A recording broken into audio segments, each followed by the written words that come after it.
90.3. This is Near FM. This is Near FM, but you are listening to Do You Speak Tech? Welcome back once again with me, finally, after 1 week. How are you guys? So, you are listening to Near FM 90.3 MHz, of course, if you are based in Dublin. Otherwise, don't miss a bite and listen to me. I'm Patrick Domanico, but you can easily find me online as a Cocopraise. And today, I'm gonna lead you to a new technological topic, energy community. So stay tuned and don't miss a bite. We are gonna talk with a very smart guy. His name is Alessandro De Cristofaro, and I'm gonna tell you about him in a while. Energy community. So, according to the European Union definition, community energy refers to a wide range of collective energy actions that involve citizen participation in the energy system. The Clean Energy Package recognizes certain categories of community energy initiative as energy communities in European legislation. Energy communities can be understood as a way to organize collective energy actions around open democratic participation and governance and the provision of benefits for the members or the local community. It sounds super interesting to me, guys, for a couple of reasons. It really might change the way how we consume energy in terms of what kind of energy, or better, what kind of source of energy we use daily, and how we can produce energy for ourselves, of course, and then how we can share energy with our local community. And Alessandro will tell us more. Pronto, Alessandro? Pronto. Hello, Patrick. Hello, Alessandro. Okay, guys, finally we have the expert of this week, the person that will introduce us about the interesting topic of energy community. Let me introduce Alessandro. He's a mechanical engineer involved in energy market since 20 years. You started 20 years, more or less, Alessandro, correct? Yeah, more or less. Yeah. More or less, very good. And he's passionate about technologies and renewable energies, such as maybe the topic we're going to talk about. So, Alessandro, let's start from the beginning. How do we get energy at home? Thank you very much, Patrick. My pleasure to stay with you today. Very direct and easy question to a very complex topic. So I'll do my best effort in order to simplify the topic, starting from traditional energy system. So every day we make small action which have become automatic for us, but behind which there is more than what we can see. Let me give you an example. One of them is, for example, to turn on or to turn off the light. A simple consolidated gesture, which if you are not sprawled on the sofa, does not involve any effort. Okay, super easy. And how does electricity arrive in our home, Alessandro? Normally, Patrick, we are at the last piece of a supply chain that involves several players.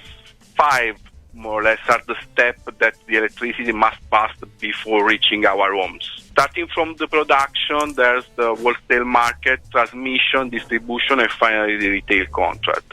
These 5 steps from the electricity supply chain. Each has its own important, let me say, and its own rule. But if you want, we can go in a deeper detail, step by step. Yes, please. Going a little bit in detail, could you explain us, please, the 5 steps you mentioned and how to ensure us to switch on the light? And so I think we have to start from the first step. Oh, yes. The first step, the production. As was mentioning before, the first phase is the production of electricity through different sources. It's possible to generate electricity from the processing of fossil fuels, for example, hydrocarbons or coal, or renewable fuels such as biogas or biomass, or through other sources such as nuclear or renewable, like water, geothermal, solar and wind. The production companies transform the various sources into high voltage electricity, which they feed into electricity grid. Okay, and the second one should be the wholesale market. What's a wholesale market, and how is involved in this process? Yeah, we are talking about something that is trading. But the electricity produced by this company is sold in bulk on the power exchange every day for the next day, following the law of supply and demand.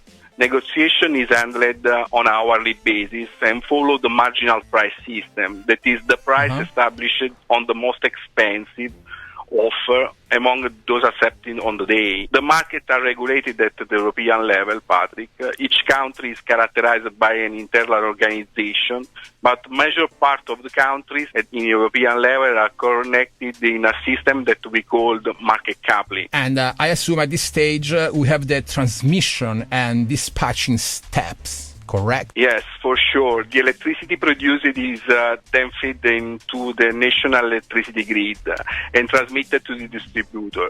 It's dispatched, that is divided in balancing supply and demand at the national level in order to cover the demand for electricity in the most equitable way.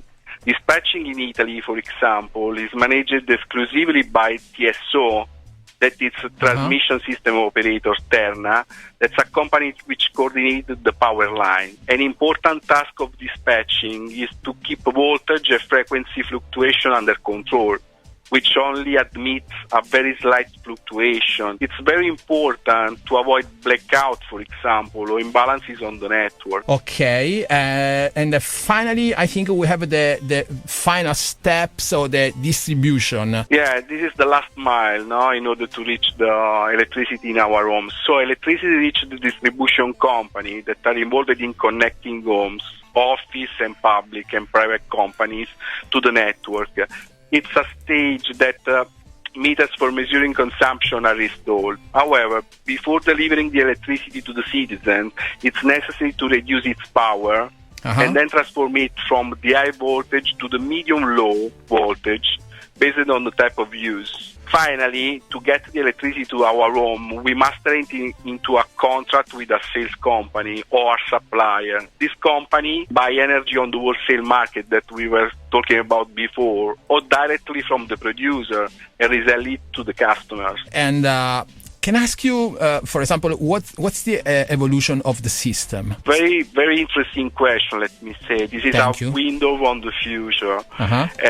The invention of the Internet and of World Wide Web in 1991 was an important revolution, modifying the way we communicate, work and relate to the world. Smart grid are doing the same in the energy sector today, Patrick. There's no coincidence. The Internet and smart grids have a lot in common. Both technology are fruit of the digitalization and derive their strength from the flexibility and resiliency. In both, the resiliency is based on redundancy.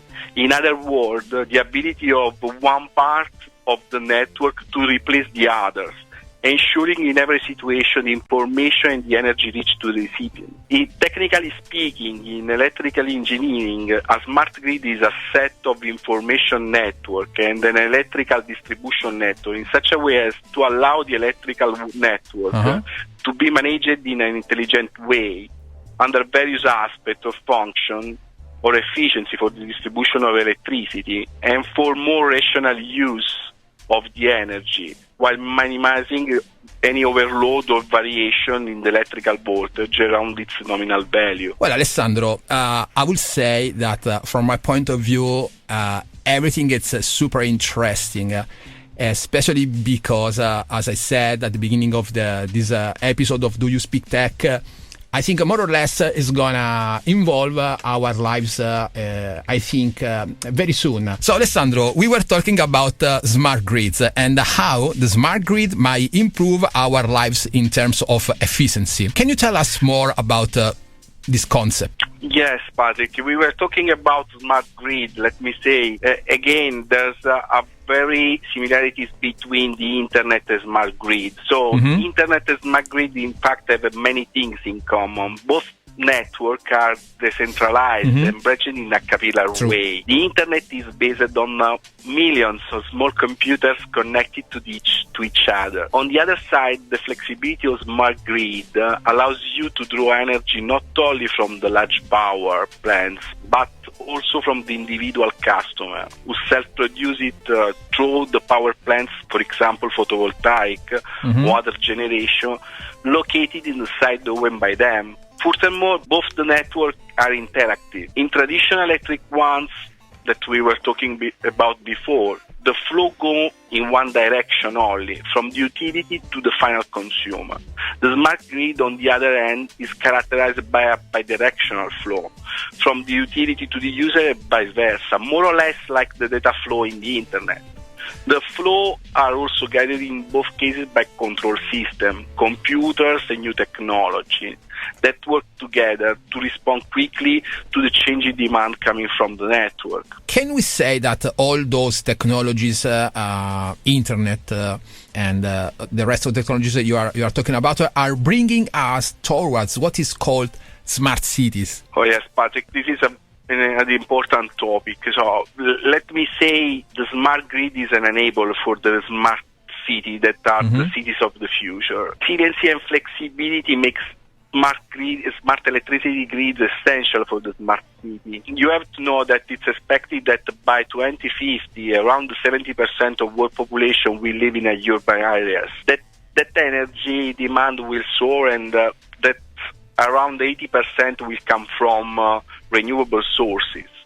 Smart grid are the ideal technology to guarantee cities the maximum usage of the energy from renewable sources. Take into account the lowest cost with the highest possible efficiency. By their nature, sources such as wind and solar are intermittent and for sure not programmable because they depend on the weather condition. If, for example, there's no wind, the wind turbine will not produce energy, their lack of input will have to be replaced with other sources. Similarly, in the other case, when the energy from renewable sources is produced, it must be consumed immediately or stored, otherwise it's lost. So the smart grid and demand modulation program that we call, generally speaking, demand response, it become possible to overcome this drawback by using the energy self-produced by the individual user. So reducing consumption and that stored in, for example, car batteries or other storage systems. Smart grid has also another advantage to reduce waste, making energy consumption more efficient and less expensive. By constantly monitoring energy use, the smart grid ensures, for example, that the power a customer draws decreasing when the demand peaks and prices are higher, helping to reduce the cost of the energy bill. So, at the same time, up to date on the state of the network at given time, also reducing the operating cost for the energy company.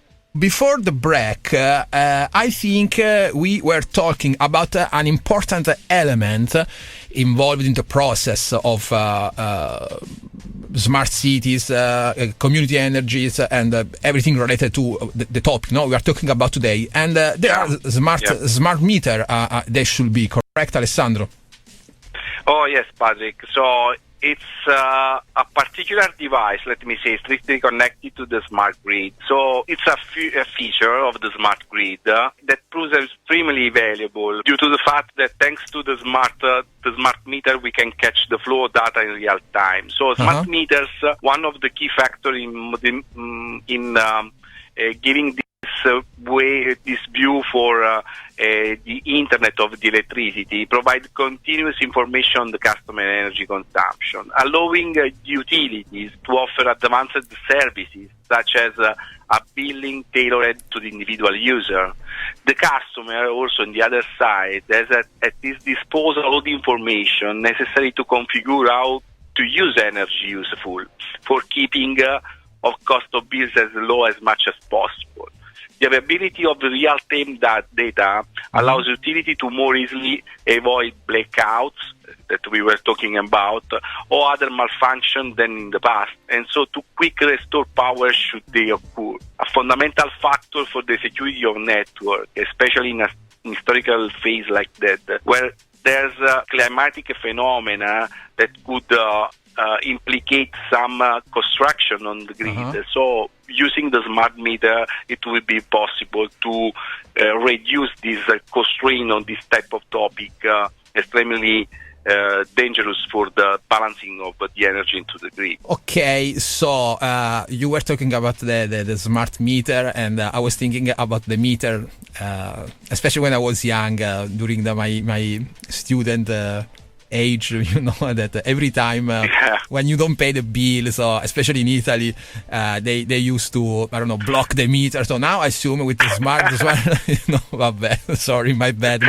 I'm a bad guy. Okay. I'm a bad guy. So, okay, I assume as a direct consequence of the development of the smart grid, we can finally figure out collateral initiatives such as energy communities. Am I wrong, Alessandro? Oh, Patrick, finally we reached the goal. Bingo. So you are right. So the best application of the smart grid is for sure the energy community.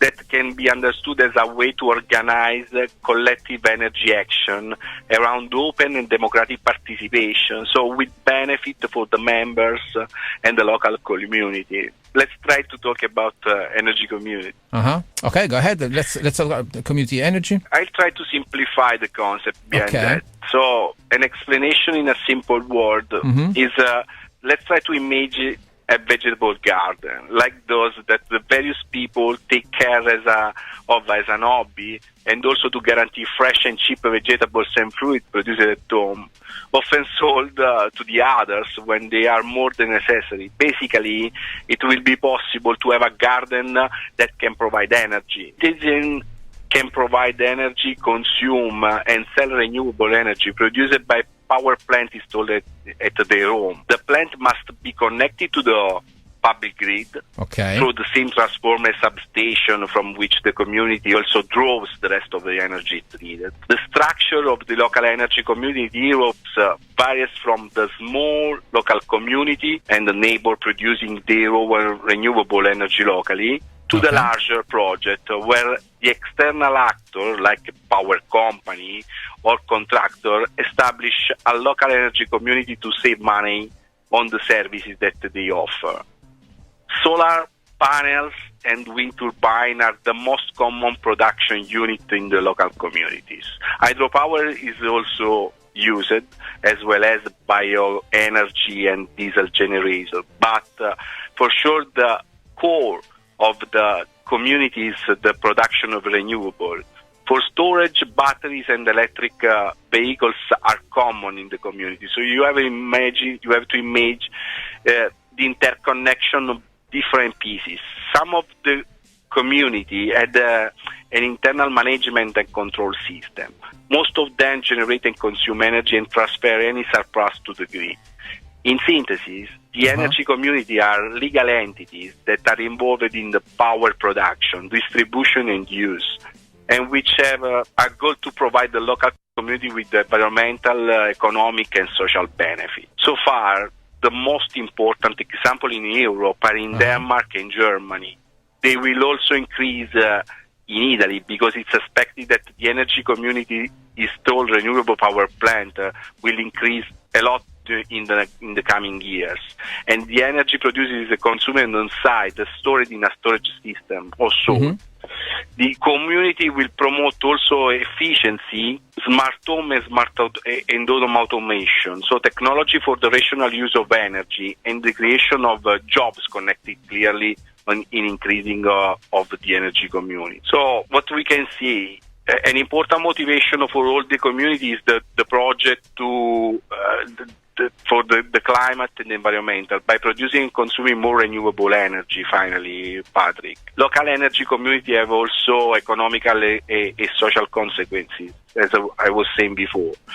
When a greater number of private individuals and a larger actor join their force, it will become economically feasible for more people to generate their own power. From a power system perspective, local energy community at the same time will be able also to contribute for a better local coordination of resources, the balancing production and consumption, and making consumer flexible more accessible. So it will reduce the strain on the grid substantially. Maybe we can say that a smart grid will effectively is gonna change completely our perspective in terms of how we can get and how we can use, how we can store. So, and internet plays an important role in this process, Alessandro. Yeah, absolutely. So, as we were saying before, the connection between smart grid, energy community, and internet is very strong. Finally, you have to imagine that we are switching from the traditional usage of the energy, that we were saying that it's a direct flow from the utility to the consumer. In another word, where we have more prosumer. The prosumer are the consumer that at the same time can produce the renewable energy. So imagine a smart city with all elements connected to the grid, to the local grid. So with the consumption of electricity car or something like that, we'll have a smart home more with more effort. So it will be a very important core for the production of the energy into the future. So I'll promote every day the development of the energy community due to this fact. Yeah, and in my opinion, it's also interesting because, as you said, there are many new jobs that can be created thanks to these new kinds of, this new bunch of technologies, because I'm just thinking about the developer of an app or the new company that can be involved in the smart grid process inside smart cities. So the future, it's more or less coming for real. What's the status of the energy communities development at the moment? And if you can give us some example of energy community in Europe. From regulation perspective, basically, I have to say that there's a lot of way that has to be followed also into the future. Anyway, in this moment in Europe, there are more or less 3,050 so-called renewable energy cooperatives. So it's a type of energy community which are found mostly in the northwestern Europe. In the other countries, there's a lot of job, as I was saying, that has to be done in order to reach the goal that we have in the next years. The introduction of the new European directive, RED II, proposes a set of policy measures to achieve at least 27% of renewable energy share from energy consumed by electricity, heating and cooling, transportation sector by 2030. So this means that we have to run quickly in order to reach this type of goal. In Italy, for example, we're waiting for the new application RED II will happen mostly in the next summer. For many dedicated studies, it's possible to perceive the enthusiasm behind this type of application, and the expectation of the growing of the energy community is very high. So according to some studies, for example, of Politecnico Milano, by 2025, we'll have more or less 1 million of communities, approximately 750,000 of domestic users, and the other ones of not domestic users. So I believe that this is the future. There will be also, as we were saying, the opportunity to create new jobs, because also in this moment there are some studies that talk about on the connection of the usage of the energy community with the blockchain system in order to sell the energy among the users behind the energy community. So there's a lot of interesting things that are strictly connected to the energy community. By the way, I think that we have in front of us a great opportunity to have to reach a more renewable energy for the production of the energy that we consume day by day. This is a big opportunity of a great window also for our children. So we have to keep attention on that. Absolutely yes, Alessandro. So Alessandro, I think you've been very clear about the whole process and all the things, let's say, involved any kind of things involved in the smart cities. No, we are going towards to. And thank you once again. And if you want, we can talk about this kind of topics in one of the next episode of Do You Speak Tech? My pleasure to stay with you today. Again, Patrick, was a very great opportunity to talk about energy community, and also I have a pleasure to stay with you also in other occasion if it will be possible. So thank you so much, and have a nice day. Thank you very much, Alessandro.